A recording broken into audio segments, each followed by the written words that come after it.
Welcome to the Mum CEO podcast. I'm your host, Esther Roach. Join me as we explore the dynamic intersection of motherhood and entrepreneurship. From the challenges to the triumphs, we're here to unravel it all. Get ready for insightful conversations, practical wisdom, and a whole lot of inspiration. Let's embark on this empowering journey together. Hello and welcome to the Mum CEO podcast. I'm your host, Esther Roach, and today I'm joined by Taruna. Hello, Taruna, and welcome to the show. Hello, thank you for having me as your guest. No, you're so welcome. So, Taruna, for the benefit of the audience, please could you introduce yourself and what you do? I'm Taruna Chauhan. I'm a coach and mentor.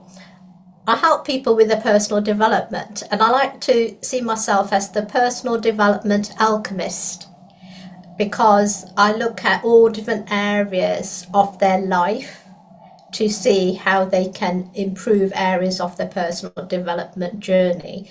It can be anything from confidence, if they're a first-time manager, for instance, or they're moving to a different role, or even if they're a new-time business owner and they've never done it before, you don't know what you don't know, and your confidence can go really down because you find suddenly having to do everything. So I'm the personal development alchemist, and into that I'm a certified coach with Brian Men goal mapping, so I bring setting goals into it. And when you're setting goals, you're looking at what your why is, and I get you to do that, but by also engaging with all your brain. So we don't just have a head brain, we also have a heart brain and a gut brain. So I get you to look at all your multiple intelligences and engage with that. So that's what I do. Oh, fantastic. And I've had you speak, and you are incredible and bring out the best out of people when you deliver. One of the things you haven't mentioned is that you're a mum, and also that you are an author. You've just had a new book. Tell us a little bit about the mum side, then the author side. Yeah, so I'm a mum to two adults now.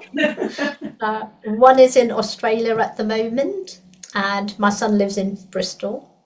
So they have both flown the nest and doing their own thing, which is great. And when they were growing up, for me, it was important that I taught them how to cook, because to me, cook is a life skill. And in my culture, when you're a girl, you're taught to cook. Usually when you start reaching the age of puberty, because in days gone past, not so much now, it was preparing you for marriage. If you could cook, then you were deemed a good wife.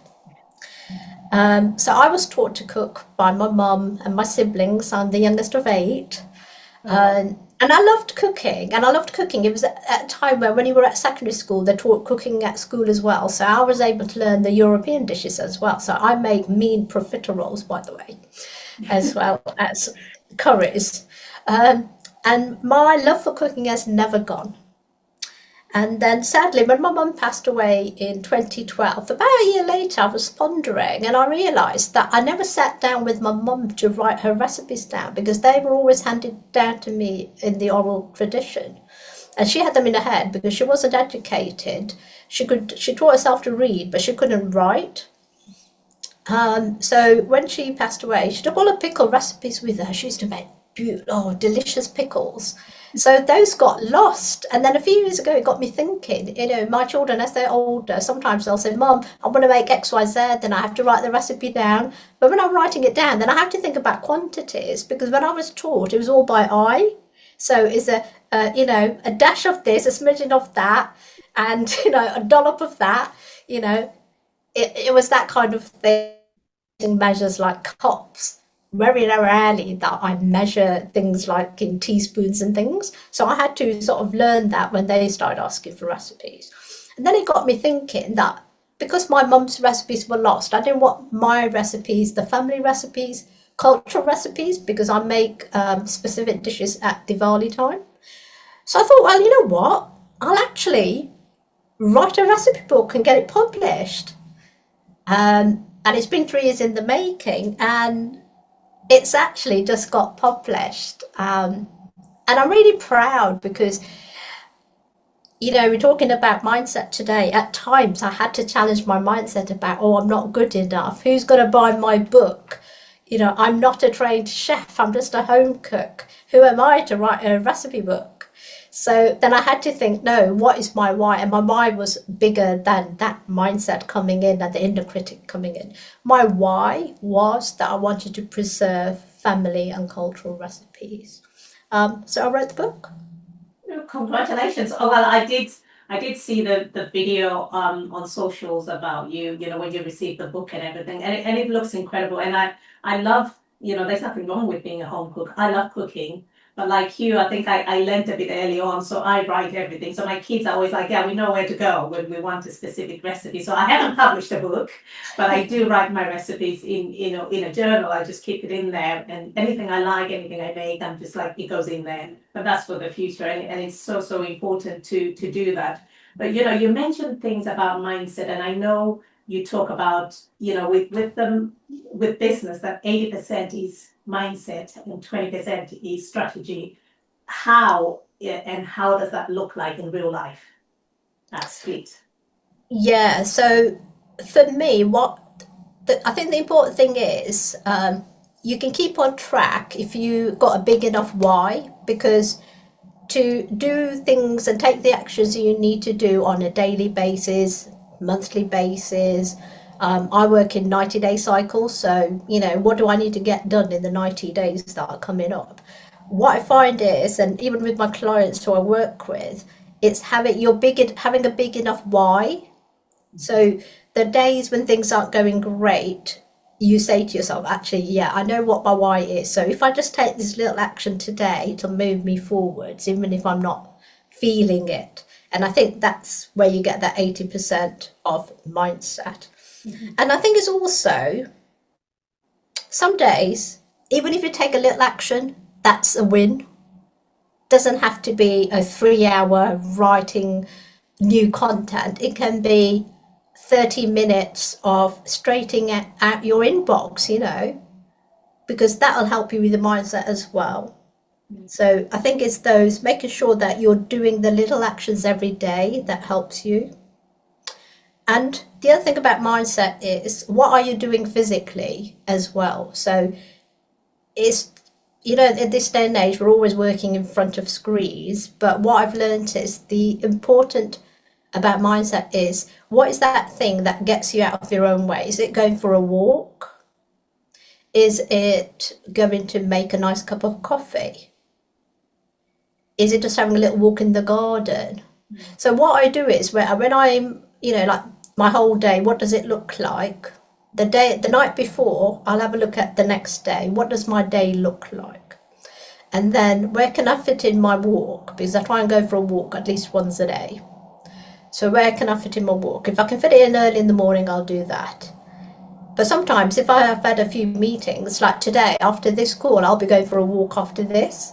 It'll be great because we've had our chat, and it means, I can go and enjoy walking some fresh air and everything. So it's about, I think mindset is great if you've actually got an action plan of how your day is going to go. Setting an intention is really important. So that helps with mindset. And the other thing I'd like to mention is, if you are having a bad morning, it doesn't mean your whole day has to be bad, because guess what? You can restart the day. You can always restart the day. And the way to do that is, I call it reframing, and you can do it both physically and in your mind. So if you've had the bad day, you can say, yeah, okay, so that meeting didn't go well, but the rest of the day, the intention is it's going to go fine. And then, if you're working in an upstairs office, just go down the stairs and then walk back up. Just by doing that physical change, it changes your state. It's called changing your state. So when you feel a bit stuck with something, change your state. That'll help you with your mindset. And sometimes it's about reframing things. So, sometimes when you're learning a new thing, the best way to get your mind to start working and getting the new neurons fired up is to say, I haven't mastered that skill yet. That word yet is really important, because you're not saying you can't do it, you're saying you haven't mastered it yet.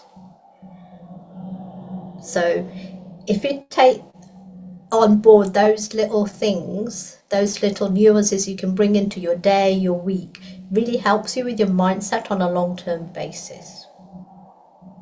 Yeah, no, that's really interesting that you say with the mindset, because I think it's a little bit easy to kind of go with, oh, this is not going to happen and stuff, and you kind of change, like you said, almost the narrative of what the problem is and how you're going to deal with it, and that it will be sorted. And I had a conversation with my 8-year-old yesterday, because she was saying how bad she is in maths, and I said, well, you can change that. And we can work on that. But if you say you're bad, you're not going to even try, because you'll be worried about it all the time. But it just brings me to, obviously, with mindset, it's not just for grown-ups, is it? How do we help the youngsters to grow up with kind of the right mindset, if you like? What sort of advice would you give to another parent? We've got our own mindsets, but what about our children? I think it's about letting them embrace how they're feeling. So if they're feeling something, if they're feeling an emotion, they can't always express it in the way we as adults may express it, or it may show up as an explosive behavior, but there's always something behind it, behind every sort of I don't want to use the bad behavior perceived. Something's happening to them. They're probably dysregulated in some way, so that's why they're behaving, but they don't understand what's happening. So one of the ways I think you can help children is to teach them breath work, and the easiest one is the one I've been taught, which is called coherent breathing. And that's really easy, especially for a child, because all you are asking them to do is breathe in, breathe out. The optimum is 6 seconds in and 6 seconds out.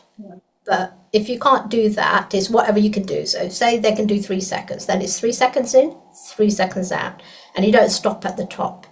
And you do that for 2.5 minutes. What that does, especially if they've had an explosive behavior, if you can just say to them, close your eyes, put your hand on your heart, breathe in, breathe out, you're calm, you're alert. Do that for 2.5 minutes. What helps is what you've done then is your autonomic nervous system and your parasympathetic are now more in a coherent state. And children love it, because if you sit down, make it fun, then they like it. And if you say to them, they can do it during the day. So don't do it just once. If they get into the habit of, say, doing it in the morning before breakfast, and then they could do it, say, at lunchtime with their friends, and then when they get home from school, for instance, if they start doing it regularly, they'll learn to start being in a more coherent state. Yeah. So that's one way. Yeah, so it's kind of like forming these little habits, but that will yes. help in the long run, isn't it? Yeah. And sometimes, if children can't express themselves, by speaking, get them to draw how they feel.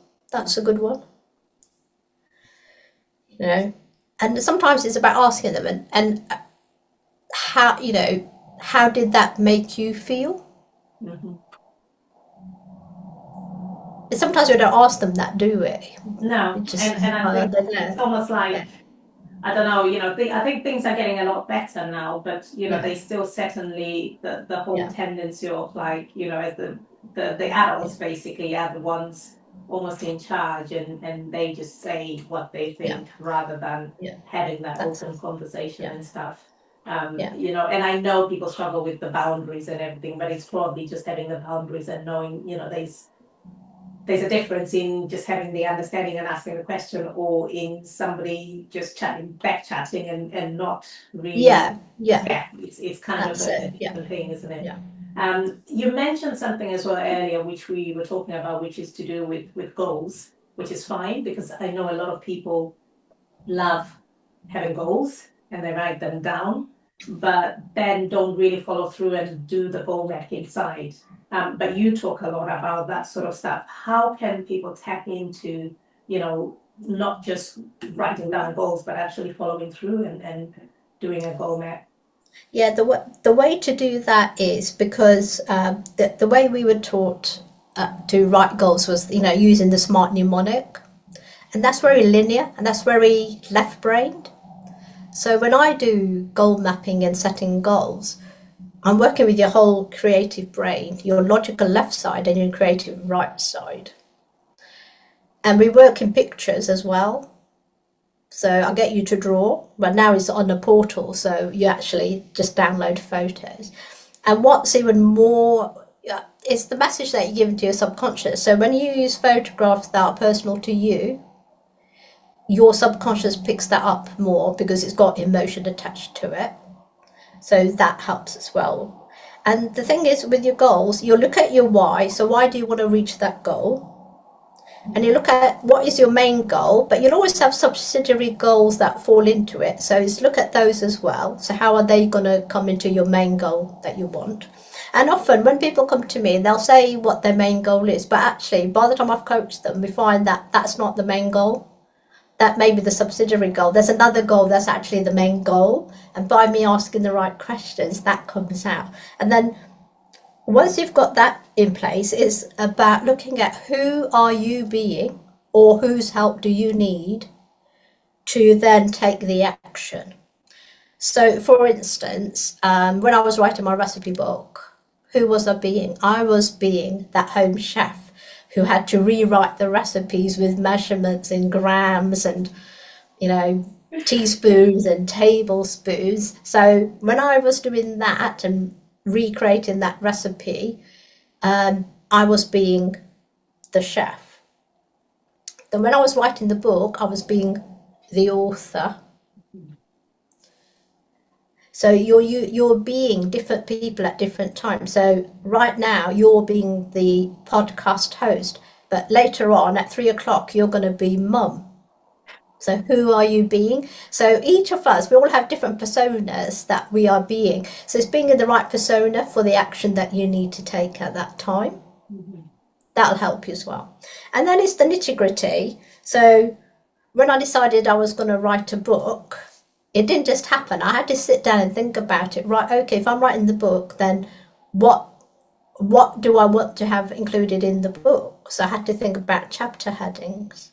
Then I had to think about, well, if I'm doing that, then what needs to come underneath that? When do I have to write the book? So because I've written another business book before, I knew my way of working and writing a book was sitting down, doing a block of writing rather than 1 hour every day. That didn't work for me. So I blocked out time. So I knew I had that block of time where I had to sit down and write the book, or whichever chapter it was. And that's how your goals become reality, because you're taking the action. So if you just write down a goal, I want to write a book, and then I didn't do anything, then the book still would be just in my head. So it's about not just writing the goals down, but making them real by having what actions do you need to take to reach that. Yeah, so it's a lot of it's almost like the planning and following through, because everything you've mentioned so far, that's almost me, because I'm less, for instance, in my diary, unless I have something in the diary blocked off, it has to be an absolute emergency for me to do it if it's not in my diary.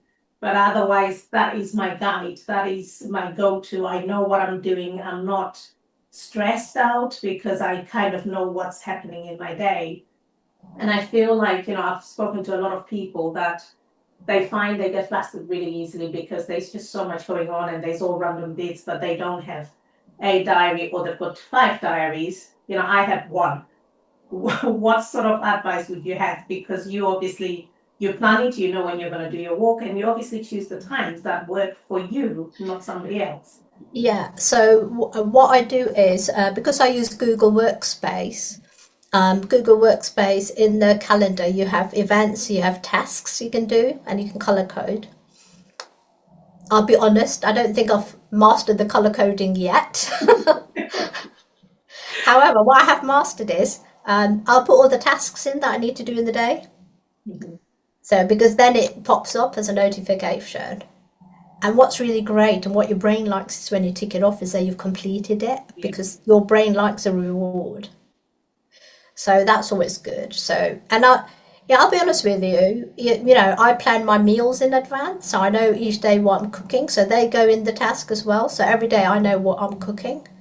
On a Sunday evening, I look at what my week looks like, but I also do the shopping list and I do the meal plan. And when I say meal plan, I mean breakfast, lunch, and dinner. You know why? Wow. Because I said your gut brain, yeah? Yeah. As more messages go from your gut brain to your head brain, and guess what helps? Really good microbiome. And how do you get really good microbiome? By eating a nutritious diet. So, and I know I won't do that if I don't have all the right stuff in place. Yeah. So Sunday evening, that's my ritual. I sit down. What does my week look like? What meals am I cooking? What do we have to buy in that's perishable? I always have a really great store cupboard anyway. So what perishable? It means I'm wasting less food. Yeah. But it means every day I go into the kitchen, I know exactly what I'm cooking. It relieves your stress. Wow. So it's that's also how I use my diary. Yeah, but it's also, what I like is the fact that we've got the 3 meals, because, I'm guilty. Previously, when I was in work and everything, it was very rare that I had breakfast, and you fall into this trap of you're just working, and some days I didn't have lunch if it's busy and I need to be in the surgery. You can't stop and have your lunch. But I made sure that I had my evening meal. So even up to this day, my evening meal is the main meal, that no matter what, I can't skip that. But you then fall into this trap where you're not eating properly, the whole day. And then you worry about all the other things. But like you said, without a plan as well, you're going to snack more, I suppose, because... Yeah, you will, because you'll get to a point where you're feeling really hungry. So you're going to want to snack. And guess what? It's easier to go to a high sugary snack because that hits the dopamine really fast. But also, from the research I've done, is you'll get the fall greater as well. So what I found is, like, if I give you an example, like today, because I went to a networking meeting, I made sure I had a really nutritious breakfast before I went to the meeting, and that's going to keep me going probably till evening. And if I have a snack, it'll be something like an apple with a teaspoon of nut butter. Is that's good, is it? Nut butter, a teaspoon of it is a healthy fat. Wow. The apple is a natural sugar, but it's good for you. So it's about having those little tweaks that help you, especially as a woman. As we get older, we need to bring in all these little tips and things that we can do to help us with the mindset, because if you think about I use this analogy with all my coaching clients. If you know yourself, don't you? If you have too many apps open on your phone, your battery's going to go down, isn't it? So I say to people, when you're working, don't try and do so many things in one day. Try and have 2 or 3 things you do in the day and you tick them off. It's going to make you feel good, but it also means you're not getting overwhelmed. Your mind doesn't like overwhelm. It wants to have a great life, and you can do that if you're not trying to do too many things in a day. Don't try and cram in so many different things in one day. So that's another tip for your mindset as well. So, and I follow different people. So at the moment I'm following a lady called Dr. Sam. She's on YouTube, and she's a women's nutritional and physiology and everything. Oh, she is superb. And she talks about, you'll know this because you've got a medical background, nothing is designed for women's bodies, is it? Well, it's always designed for male bodies, It's only now that they're thinking about it. So what we were taught about exercise and that wasn't necessarily good for us as women. So she looks at, what's good for us as women. So that's the other thing I do. I look at what can I do in terms of my habits to be the best I can, both in my mental health and my physical health. Because if those two things are being looked after, you're going to be happier, because your gut microbiome is going to be good. If your gut microbiome is good, you're going to feel better. If you're feeling better, you're going to feel on top of the world. Does that make sense? Yeah, it does. And you know what you said, we spoke about it earlier about habits. I quite like, I don't know if you've read it, Atomic Habits by James Clear, but it's almost like, everybody needs that, because it might be, like you're saying, even walking, some people dread walking, but if you walk for 1 minute, you've walked more than you did the day before. If you walk 2 minutes, you've walked a minute more than you did the previous day. And it's kind of like building on to that habit. But the fact that you're doing it, it becomes part of your ritual, part of what you do every day. It does. And, if you don't like walking, but we all have to walk, don't we? So I'm working with a client at the moment, and one of the things is, she said, I find walking boring. I said, okay, let's think about reframing that. What is another word we could use that is the opposite of boring? So then she thought of something else. I said, can you do something while you're walking then? If you find the actual activity of walking boring, can you make it purposeful? So can you do the walking when you're having to go, for instance, to get the newspaper? Yeah. Because then you've got a purpose for that walk. So she said, oh yeah, that's a good idea. So now she's sort of starting to do that. Or I like to walk in nature, so I won't use my phone. I have it with me just in case. But I won't go on my phone, because what I do is I take in the nature around me. I look at the trees. I'll go and stand by a tree, put my hand on the tree. That's really good, by the way. And it's about what can you make, because I didn't like walking to begin with, because I was so used to working from home. I didn't see it as important. But when I was told I was pre-diabetic, one of the things I learned I had to change was actually start moving more. And walking is one of the easiest, and it's a free thing, isn't it? So now what I do is I'll go for my walks. And sometimes I'll go for a longer walk. If I have to go to a shop, if I can walk there, I'll walk there rather than take the car. Then that walk is purposeful walk for a reason. So that makes it more fun, if you like, especially if I'm going to go and buy something interesting. So, you can do that. So but when you're resetting your habits, it's about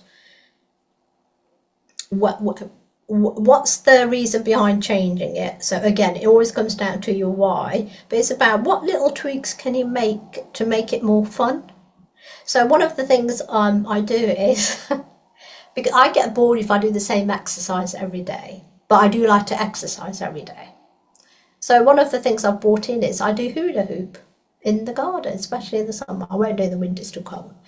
But in the summer, I like nothing better than going in the garden, and especially the weather we've had, I'll actually do it bare feet, because then you're grounded, and grounding is really good for you health-wise, because it's to do with the energy of the earth and the magnetism in the earth and that.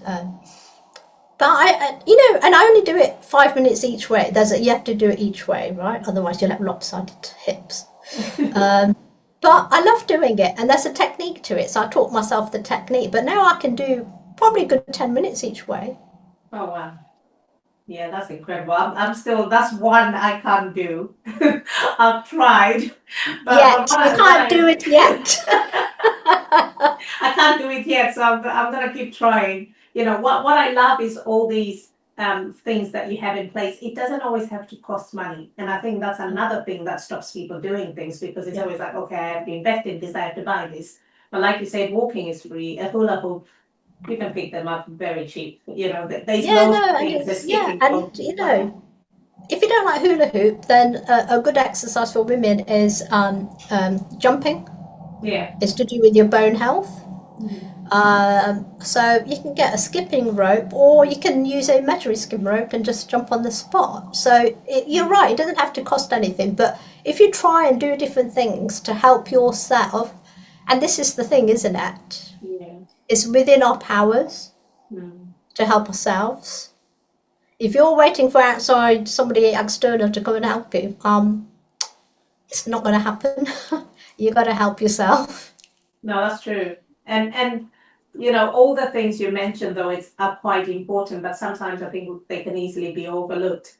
But just to go to, you work with so many people, and you've been doing it a long time, because I know your journey. But how can people work with you, and where would they be able to find you? So you can find me on LinkedIn. You can find me on Instagram. On Instagram, I'm Taruna Chauhan, Inner Wisdom Coach. On LinkedIn, you'll find me under Taruna Chauhan.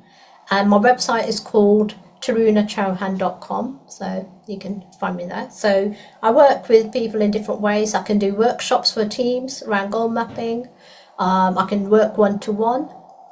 At the moment, I'm coaching a lady who's 80 years old who was pre-diabetic herself, and learned about my story and how I helped myself. I came up with a framework called Fresh that helped me to turn things around, so I help others.